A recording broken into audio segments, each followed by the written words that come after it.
giving you an opportunity to get the full story from the people who tell it best.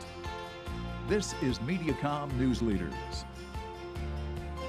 Hello everyone and welcome to Mediacom News Leaders. Thanks for tuning in. I'm Carol Kelly. Joining us today, Marketing Director at Foundation 2, we've got Elisabeth Kissling. Elisabeth, welcome. Hi, thanks for having me. So those that might not be familiar with Foundation 2, can you give us just kind of an overview of your organization? Yes, so we are a resource for people in crisis, and we help people through a lot of different ways. We have Crisis Center, we have a youth shelter for young people 11 to 17, we have family counseling, we have mobile crisis outreach that can go on location to people, support groups, and then independent living support. And how long has Foundation 2 been in this community? Since 1970, so we're almost at another big anniversary. Absolutely. Yeah. Where are you located at?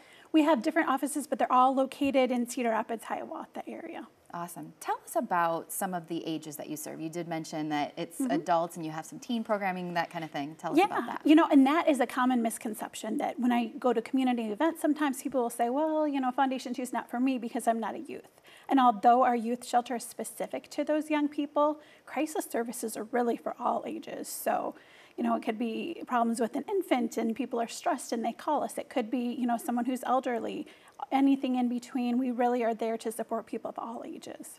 Tell us about what that looks like. Is it daily meetings? Is it, you know, tell us about the components and how someone would use your services. Is it one-on-one, that kind of thing? Yeah, you know, there's no wrong door to connect with help from Foundation 2, but usually people start with a call to the Crisis Center.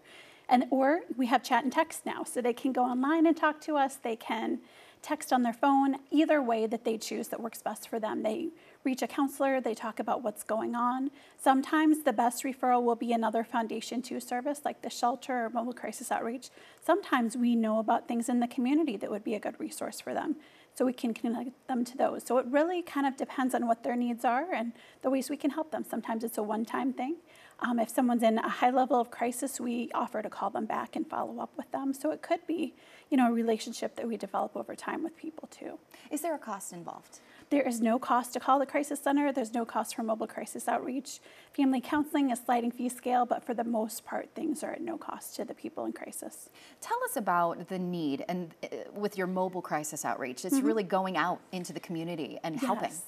And we have really enhanced that program pretty recently, and I'm excited to talk about that we have a new staff person who works as a liaison with the police department. So it's a mobile crisis outreach staff person, but it goes out with the police. Sometimes there are calls where it's more of a mental health concern than a criminal charge. So during those instances, we will work with the people in crisis and help to train the police so that those people can get the services that they need to, you know, receive help and not have unnecessary criminal charges. So that's a new program, but mobile crisis goes out all kinds of locations, schools, churches, people's homes. We've met people under a tree before. Really, whatever is comfortable to them works for us. We have usually 2 teams on call, so when people call us, depending on the location, we can usually be there within an hour to meet with people.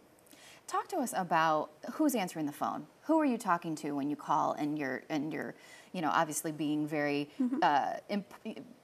important about, you know, keeping anonymity? Yeah. So our staff, there was a time when we used volunteers to answer the crisis line. Now we have all professional staff who have at least a BA. They have training that we provide. They've gone through special applied suicide intervention skills training, so they have the latest information about assessing someone's suicide risk. So these are people who sometimes have their own personal experiences that make them care about this kind of work. But, you know, everyone that they talk to is there because they want to help.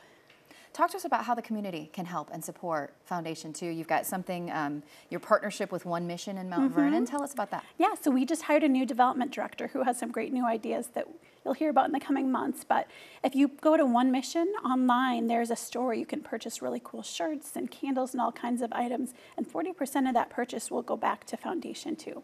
Other ways that we can help support or find out information about your services? Sure, we have a very active Facebook page. We have an email newsletter. We have our website, social media. You can donate now through PayPal on our website, so lots of ways to help the agency. Well, it's always a pleasure. Elisabeth, thanks for joining us. Thank you. This has been Mediacom News Leaders, your opportunity to get the full story from the most reliable sources exclusively on Mediacom News Leaders.